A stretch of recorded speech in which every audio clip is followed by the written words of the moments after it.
Hi, it's your boy Brent Phoenix Brenton here. I was just about to say Brenton Biggers, but I said Phoenix Brenton last second. And today we're going to be talking about why the gaming industry is going to look very, very expensive pretty quickly here. Now, the reason why I say it's looking to be more expensive is mainly because of the factor that, well, because of Nintendo 2, which I'll talk about that a little bit later. But before we get into today's video, like and subscribe. We are on the road to getting 600 subscribers. It'd be vastly appreciated if you do so. But anyway, enough said. Let's get into the video. So why do I see the gaming industry becoming more expensive? It's because of one simple reason. It's because of Nintendo Switch 2 and its release. So in precisely an hour, all pre-orders from Nintendo Switch 2 are done within an hour. Like, now they have to reship all the pre-orders and stuff. So why is this a big issue, you may ask? Because the Nintendo Switch 2 was, I think, more money than the Nintendo Switch was, which that was like a long time ago. And may I add, Nintendo Switch 2 isn't even really like high frames. Like the PS6, for example, will have higher frames than the PS5. The Nintendo Switch 2, I don't really think has higher frames than a PS5, which, may I add, came out literally, half a decade ago almost now? And we are literally about to get a PS6 in like 2 years. So that's pretty freaking nuts, which I won't probably be getting a PS6 until like maybe when I graduate potentially. And even then, maybe a year after that. And I don't think it's that rough to say because I don't really want to push the needle yet in terms of getting a PlayStation 6. Because, funny enough, I just got a PS5 literally this year. This was the year I finally got a PS. Well, not this year. Last year. Last year was the year I got the PS5. And I don't really see myself needing an upgrade anytime soon. Like, I just don't. And especially with the game prices going up is what I feel like a lot of people say. And I love the fact that Nintendo games are $80 now. So let me just say, for example, normal games, like for example, Madden 25, which I currently have pulled up, funny enough, is $70. So, but fun fact, they did not used to be $70. They used to be $60. And I clearly remember this. And I think it was like, back in the early 2020s when they changed it to $70. And now there's a chance it may go change to $80. Honestly, it feels like almost a couple of years ago that it just changed to $70. Oh, wait, it kind of did. And to be honest, it's not even deserved. Like, the reason why I say this is because, for example, companies like Call of Duty, Madden, these companies, they do not deserve an $80 price tag. The reason why they don't deserve it is because they put microtransactions in games that are already almost $100. That is insane to me. Like, imagine, and this is why I love Repo so much. That game is $10 and it has zero microtransactions. Imagine that for a second. A game that is literally an eighth less than these big gaming industries have no microtransactions, while these games that make 8 times the amount of money for people buying it have microtransactions in them. Like, Madden, it makes sense a little bit, right? You're releasing a lot of games, and it's not even just including Madden games. Like, now you're doing college football games. But Call of Duty just makes no sense at all. I'm sorry. Like, not only that this company has existed for over 20 years, I think now, but this game has made tons of money off of DLCs and even the games itself. For example, I think BO3 had like 13 million copies sold, which, bear in mind, was like a $60 price tag. So you guys could do the math whatever you want, but if I had to guess, 13 times 6, right? That's like $78. That's 78, right? So then you go that to millions. I guess it's 78 million. I could be wrong with that, but that's just what I have to guess because I don't know what the frickin' number is. So you made $78 million, I think, right? No, it would be 60 times 13 million. So scratch that. Probably put like a 780 million, and that's not including all the DLC packs that you made over the years. It's kind of mind-boggling to me that they're still doing microtransactions and adding pathetic skins and also not reducing the cheaters. Yeah, stop it. It's ridiculous. Like, it makes sense for a company to make microtransactions when the game is like free or hell, even cheaper than like $20. It makes sense. But Repo, which is $10, by the way, and I would not blame them if they want to make the price go up or add a couple of microtransactions in there because of the short price tag that the game is. And yet that game has been one of the most successful games, I think, this year, which potentially could win Player Game of the Year.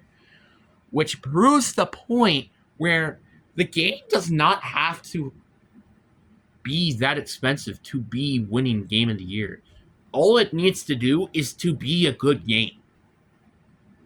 Wow, that genuinely shocks me. Because a lot of companies, like for example, Call of Duty, for example, keep fleshing out garbage and garbage and garbage year after year after year. And then he has some companies that are actually big companies, like in my opinion, Resident Evil franchise, have at least made quality games and they're actually good and they actually take time to make those games. While like Call of Duty and Madden, for example, these suckers just post out a game every year and it's just going to be garbage. And Madden, for example, although have been making some nice changes over the years, have been not anything spectacular or original because the past games did this as well. And also don't really fully flesh out all these big new additions to the game. Like, for example, Superstar KO, when it came out back in Madden 20, they didn't fully experiment with it past Madden 20. Past Madden 20, the mode basically didn't even exist because of how bad it was. And hell, I don't even think it's in Madden 25 right now, which is freaking ridiculous. And you want to know why this is probably the case? It's because it did not sell microtransactions just like Madden Ultimate Team, which is ridiculous that we have to pay the game to make people do fun things. I just don't get it. It makes no sense to me. And this is why I praise games like, for example, Fortnite and Repo, because they don't ask for much money, if at all. Like Fortnite, yeah, Fortnite, you do have to buy stuff to get skins. But that's the thing. That's optionable. It's not, oh, you have to do it. That's why, personally, I don't care about buying anything in the shop of either Madden or Call of Duty because, spoiler, it's not worth my time. Not only that it's not worth my time, but sometimes they make it pay to win. Like Madden, for example, it is pay to win if you're playing Madden Ultimate Team, which is stupid, may I add. It would be fine if Madden, for example, in my opinion, made you pay stuff to like get additional content. Like, for example, just posting an example. And Madden, by the way, you're welcome if you actually take this into consideration. You would have to pay like $10 or $20 for like legend themed teams or something. Like, for example, 2K, for example, They have like eras of where you could start your franchise, or, well, play now teams. And why don't you just do that with Madden? Like, if you're complaining that Madden, like franchise mode, for example, isn't making you any money, you should make that $10, $20. That seems pretty reasonable to me. Like, dude, you know how much money you would make for that? You probably make more money than you might do on Madden Ultimate Team. Okay, maybe that's false, but I don't know. But that's just an example. Now, will it probably be successful? Absolutely. Should I also be in the gaming industry? Absolutely. Like, this is why I sometimes wish I could make a game that is like $10 or $20, so it's not that particularly expensive, and make it actually good and keep it in a good standard.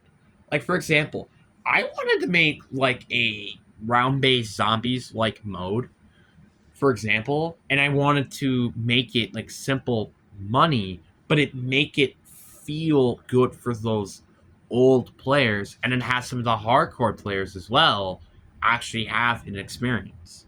So, for example, I could make like an easy mode or the hardcore mode. Easy mode is where you're guided of what you want to do, kind of like, for example, BO6 directed mode. Hardcore mode, you're not introduced to anything. I am not going to be there holding your hand. No, you're going to figure that all by yourself, and in fact, make the zombies even a little bit more difficult, or robots or something. I don't know, something like that. Personally, I would be very interested to do that if I just had the team to do it, because I can't do it by myself, and plus I don't even know how to make a game in general. And you kind of get what I mean here. $10, $20. That's not a lot of money, really. And I could still get paid a lot of freaking money, because people will probably go try the game out. And with it probably being good, it's going to make you get even more money. Which is why I kind of been not really particularly buying really any Call of Duty games as of recently. Besides, well, really if it had zombies as well. But also kind of just because of the factor of it is made by Treyarch or not. Because Treyarch, I know for certain, try their best to make games, while I just don't trust Sledgehammer or Infinity Ward. I mean, for example, Infinity Ward has had some really big mixed bags as of recently. Like, Modern Warfare, I heard, was like a good game. I never tried it myself. And then there's like MW2, where some people say it's fine, but then some people say it's like the worst Call of Duty experience of all time. You know, it's stuff like that. Which is why I like try to hold back and not try to pay these right away. It's just that simple. Even though now it makes it feel more easier because, well, you don't have to pay for DLCs, which, to be fair, you really shouldn't be able to pay anything with these $70 companies. Anyway. And this is why I also been kind of interested in getting an Xbox as of recently. Like, I literally just said this in my Fortnite video, I believe. The reason why I want to experiment in the factor of getting a Xbox is because of Game Pass. Now, Game Pass, it's like, what? Why would you want to pay for a subscription? Here's why. Yeah, it's $20 a month, and that's pretty freaking ridiculous if you ask me, because that means per year you're milking how much money? Like $220, I think, which is a lot of money, may I add. But at least with the $240, I think, wait, is it $240? Let me think. Because 12 times 2 is 240, then times that by 10, it's 240. It would be $240 a year. You're playing a crap ton of games, like 300 plus games, for absolutely free if you're paying it in Game Pass, rather than just buying the actual thing, which is insane to me. And that's also another reason why I wanted to get an Xbox now a little bit, is because Steam is there. And PlayStation, I'm going to be honest, fam, you haven't really done anything that's made me remotely interested in your exclusives, and especially when I could just wait another year for it to just go on Xbox because of Steam. I don't really care anymore. I just don't. Xbox is actually being smart, which is giving PlayStation the exclusives, because guess what? They're doing better decisions than PlayStation is. Because guess what? PlayStation haven't been doing anything good. I'm just going to be honest with you. I mean, you could say the same thing with Microsoft with the amount of let goes, and, well, I think EA is owned by Microsoft, and so Call of Duty, obviously, but it doesn't really matter. So that's just what I have to say, and why I think the gaming industry could become more expensive as the years go out. If, let's say, every 4 years, games like Call of Duty and Madden, for example, go up $10, we're going to be eventually getting to the point where we're going to have to buy $100 just to play a game, which is ridiculous. And for example, games like Call of Duty, for example, on the PlayStation, you would have to pay as well as the monthly subscriptions for PlayStation Plus to even play online. You kind of get the point here. It's kind of ridiculous. And it makes it very, very annoying and frustrating that we're paying this much for a game, because the reason why games are here for some people, including me, is to get away from, for example, life. Keep making the games more and more and more expensive. Eventually, nobody's going to buy them.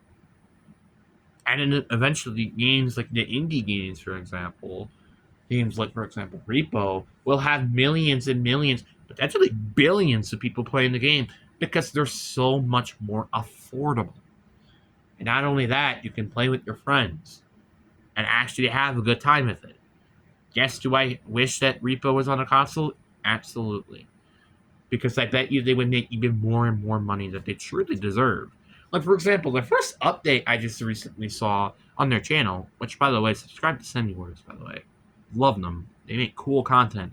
And they also, talk about the game and their current currency and what they're doing and blah, blah, blah. But they just recently had their first update, and it looks a ton of fun. And I wish I had the game because it looks really fun, and I really hope I want to get to play it again. And for example, let me just go to the PlayStation Store currently. I think there's like a rip-off version. Yeah, there's a Repo Extraction, which, if I'm not mistaken, is not the current game. So, just to show you a little bit of example. And, personally, I wish games were more like Repo. Fun experiences that you could play with your friends. Nintendo is a good example, but if it was more affordable. Yeah, even Nintendo now is not even in cry with this. I like to play with my friends, and that's why I like playing Fortnite that much. But when you don't have friends to play with, it kind of makes the games where you don't have friends kind of not playable. That's kind of the balance of it. But anyways, guys, I hope you guys enjoyed this video, and I hope you guys understand. I just recently just watched some stuff that's like, oh, we might be experiencing like an $80, $90 price tag for some of these games. And personally, I want to voice my opinion. Why are you making this so expensive to us? Bruh, that is ridiculous to me. Like, you're just genuinely making me think Jack Horner. Jack Horner is what I'm thinking of. You know, the character that like wants all the stuff, and like they want all the magic and stuff like that. That's what they make me think of, but in terms of the money, that's like ridiculous to me. It just is, and it's stupid. I really hope I just don't want to continuously see this. But anyways, guys, I really hope you guys enjoy. Deuces.